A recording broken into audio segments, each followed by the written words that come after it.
chapter 5, verses 1 through 3. Matthew 5, 1 through 3. When Jesus saw the crowds, he went up on the mountain, and after he sat down, his disciples came to him.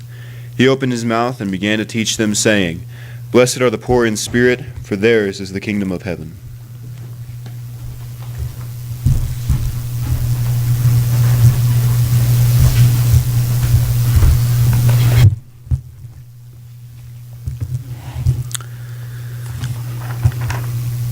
The search for happiness is one of the chief sources of unhappiness.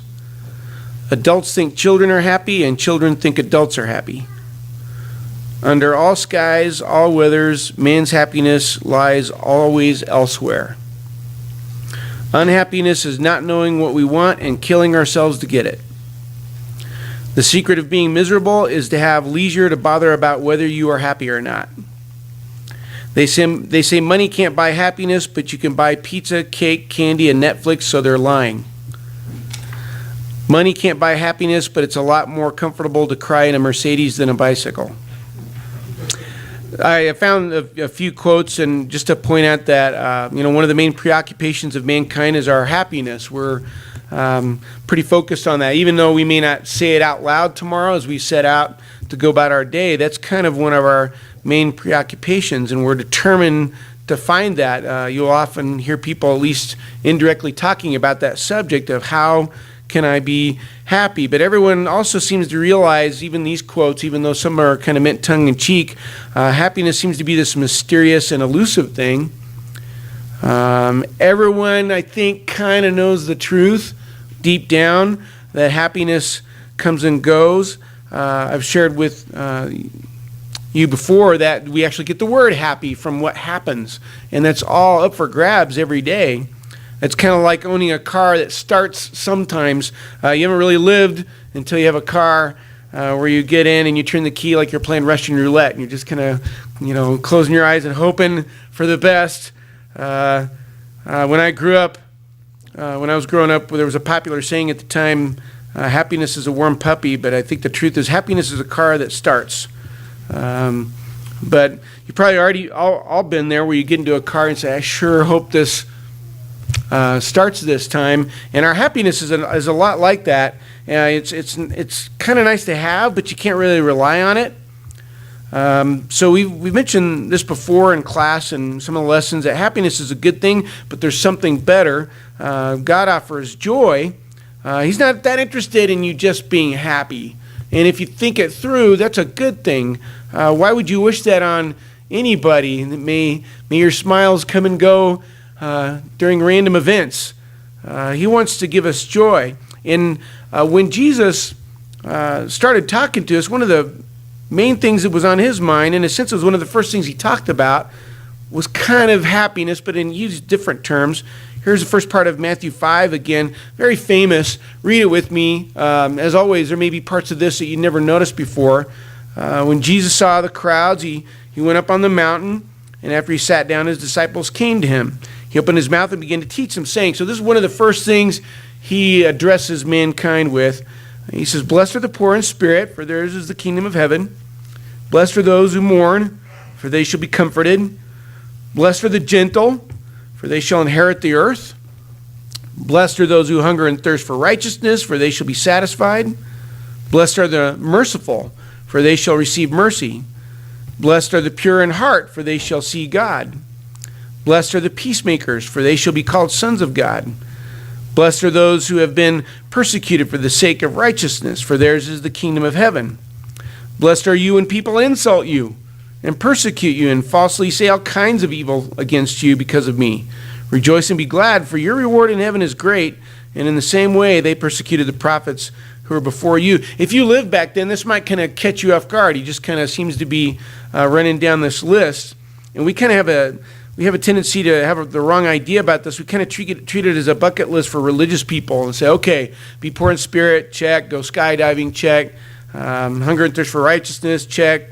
Learn a new language, check. It's kind of the thing to do next. This is not a to-do list. Jesus, it's really important to see this for what it is. Jesus was giving the secret to living life. We do it really, we do horrible at living life on our own. We mess it up pretty big. And anyone truly interested in finding the secret to enjoying life, this is it. But I would suspect this is probably the last place anyone would look if tomorrow or today or later this week somebody thought, I want to do better at life. I think this would be the last place people would look. We kind of use this section of the Bible mainly as catchphrases. You might see it on a poster maybe, or coffee cup, or a sermon, once in a while, and feel a certain amount of distance from it. One of the reasons I think we kind of feel distant from this, even though we're very familiar with this passage, is that word blessed. It feels kind of distantly religious. It feels like something that maybe only would happen in a church building, or maybe on a good day suddenly you were blessed, or maybe it just happens to the exceptionally religious, and we think of it as something that maybe is rare, like good luck or something. I'm not sure exactly how to pin it down in our heads, but it's almost borderline magic for exceptionally good people. You will be blessed. I've noticed lately on certain television shows and people talking, they will use that term and say, blessed. They'll use that word. Same people will use it to describe, a good moment in their life, but then they'll also say, the universe wants me to do this. And it seems to be more and more a generic term where things are kind of lucky. Today I'm blessed. Nobody necessarily behind it, but I would suspect and I would argue that they're just using another word for happy, because it just happens to you. But being blessed is so much better than being happy. And that was one of the main points of what Jesus was saying. Blessed doesn't just happen to you. It becomes who you are from doing and being certain things. When he said, blessed are the poor in spirit, that doesn't just happen to you. It's a choice. You don't just wake up poor in spirit and say, wow, that worked out really well. I'm suddenly poor in spirit. It's something you aspire to be. One way to understand blessed, it does help if you read through this and substitute the word happy. That'll help, I think. But it's so important to know that there's more than that. But you could read it as happy are the poor in spirit. But it's actually a word, makarios, and it's kind of like the word happy. We were talking in class how sometimes you can't quite nail down a word because the other language doesn't have a word for it. But it means you will be in an enviable position. That's what it means to be blessed. Or it literally means to make larger benefits. So you may think of it this way. If you are poor in spirit, you will have a life that others will want. If you're poor in spirit, the payoff is huge. So that's way past happy. And you can apply that to all the Beatitudes. And that leads to some exciting possibilities about the secret to living life the way it was meant to be lived. But get ready. If you are serious about this, let's say we take this to heart and say, okay, poor in spirit, I want to be a peacemaker, and I'm ready to be persecuted and all these things, and you look at these things, you need to brace yourself, because if you do this for real, it's going to put you on a collision course with the world. It's the exact opposite of the way that the world thinks. If you switch the Beatitudes to the opposite, they begin to sound familiar because it's the way the world thinks. Blessed are those who rely on their own strength. Blessed are those who have lots of laughs and who take charge and who keep morality flexible. Blessed are those who step on others to get ahead. Blessed are those who really go out there and experience the world. Blessed are those who focus on themselves and those who keep their relationship with God kind of low-key enough so that there's no real conflict with the world. Everything Jesus said that day and continued to say was going against everything that the world was training them to do. And he warned us, John 17:14, he's pretty clear that there's going to be a problem. I think that's one reason why, what I'm about to read, one reason why a lot of people might opt out for not doing this. It says, I have given them your word, and the world has hated them because they are not of the world, even as I am not of the world. If you start doing these things about the secret of living life, you will be blessed, but that's how he finishes that part of the Beatitudes. It says there's going to be a problem with you in the world. 1 John 3:13, do not be surprised, brethren, if the world hates you.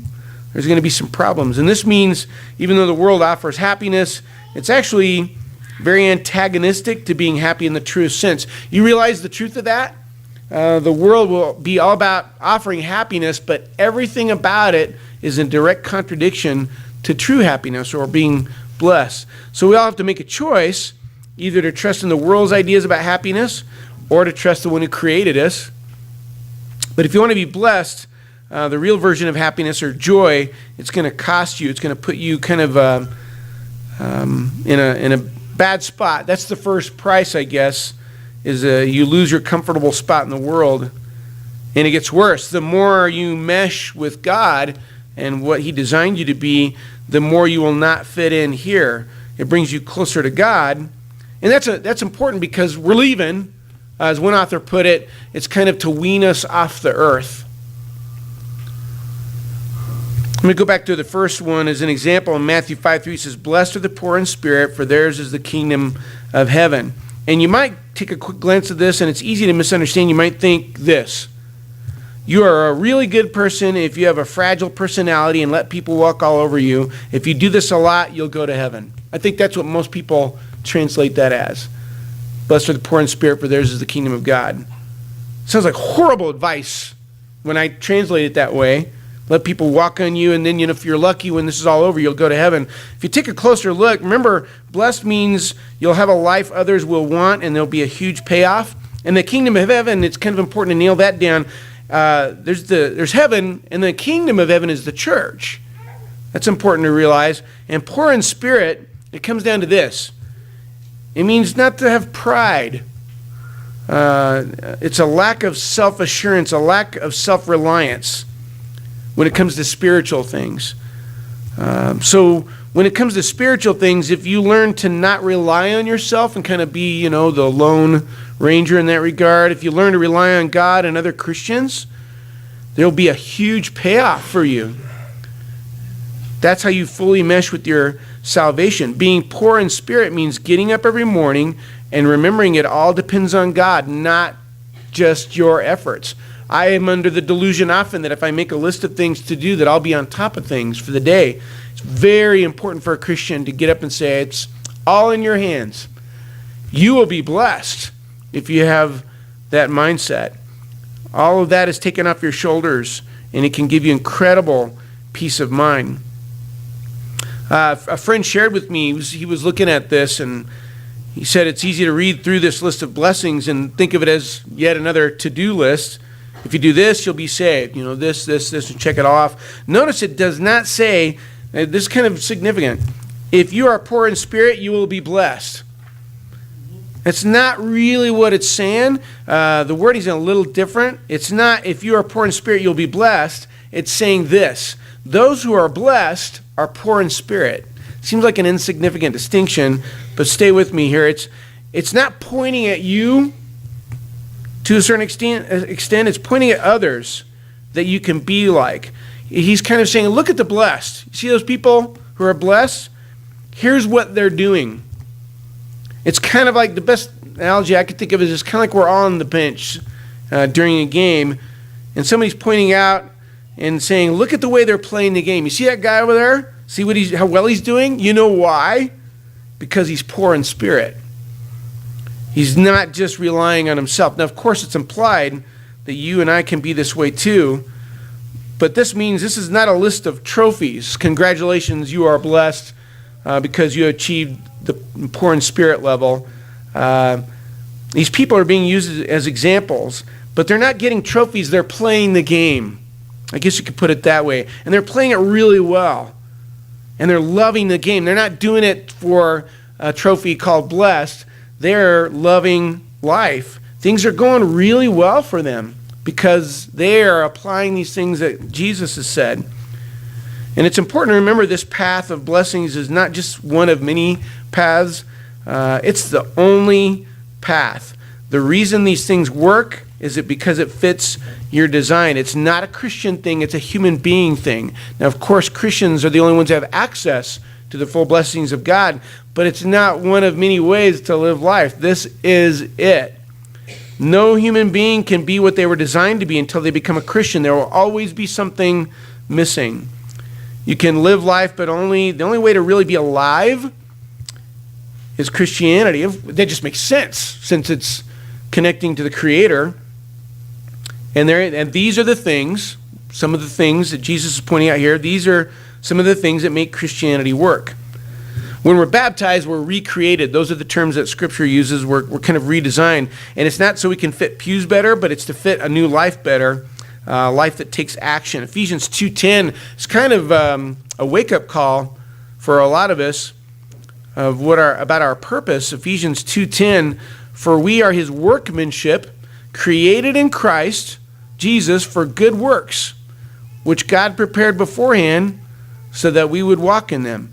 A Christian is not about not doing stuff. Of course, there's things that a Christian won't be involved in, but a Christian is made to do stuff. He's created to be a new creature, and this says, created in Christ Jesus for good works. Every human being is built to be a servant, and it doesn't come naturally. But when we do these things, it fits our design. These are some of the things that he's trying to encourage his followers to do. I've shared this with you. There's a book out called Why Good Things Happen to Good People. The world is even figuring out that something's going on when people serve other people. It actually affects them in a positive way, mentally and physically. All human beings are made this way. There's no exception. But it doesn't really resonate until you belong to God. And this is why sin ultimately makes us unhappy. It comes from doing the things that we're not designed to do, and not doing what we were designed to do. One other thing that I don't think anybody's really lived until you've gone through it is to lock your keys in the car. It's kind of almost a rite of passage. I've done it multiple times. There's kind of two experiences, probably more, but there's two things that come to mind. There's when you realize that you've locked your keys in the car because you're looking for your keys, and you eliminate all the possibilities, and you suddenly, finally, inevitably realize they're in the car, and you go out there and there they are. I'm not sure if that's worse or when it hits you as the door is closing. That's another whole experience that I'm sure a lot of you can identify with. A lot of us have become experts at using a coat hanger. I've locked my keys in the car. It's been a long time. I'll probably do it today now that I've said this. But I got pretty good with the coat hanger. And one thing over the years is I used coat hangers for car keys. One thing I noticed, I never, ever used that coat hanger to hang coats ever again. After I used it for what it wasn't designed for, it was very difficult to bring it back to what it was before. I've never met anybody who's unlocked the car with a coat hanger and then went to the trouble of making it a coat hanger again. It is now a spare key, if that. Probably trash. And that's because the reason it's very difficult to bring it back to what it was before is that it's now been used for a lesser purpose and it caused damage. I think sin is like that. That we're designed for one thing, what's being described in Matthew 5, and when we don't do those things, it's no wonder we get so twisted up and make our lives so troublesome. It might become somewhat good as a car key, but now it's kind of horrible at hanging coats. It's very difficult to get back the way things were before. Not impossible. And the more we do what the world says, the less effective we are at doing what the world says, what the Word says. You've got to make a decision. You cannot do both. You're heading one direction or the other. And if you listen to the world too much, these things will escape you. These blessings, being blessed, will escape you. Will always be this thing that could have happened in your life. But with all this in mind, there's some interesting possibilities. Being a Christian is a completely different way of life. And you're surrounded by people in the world, and you'll see them, kind of like I read at the beginning. Everybody's out there chasing happiness, and you see them, a lot of unhappy people, and they'll have it briefly, but it will ultimately elude them. But hopefully you and I, we're different. You don't sit around waiting to be happened to. You get busy doing what you're designed to do, these good works. You set out to pursue the things that Jesus was speaking about, like being poor in spirit and seeking after the truth. And this means something very important to all the lost around you. Things will not happen to them. You will.